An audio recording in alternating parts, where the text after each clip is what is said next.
For the repair of the Dometic Marine Air electronic unit, the following procedures were necessary: replacement of various electronic components and general cleanup of the unit. For testing, we added 220 volt AC power supply, and by accessing the menu, we see the various options of the unit.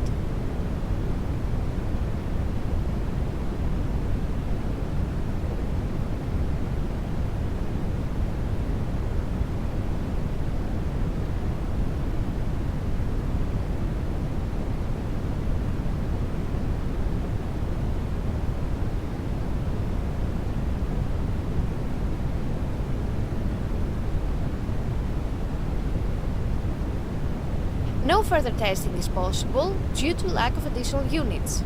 It is now clear that the electronic unit is working successfully and is ready to be delivered to the customer.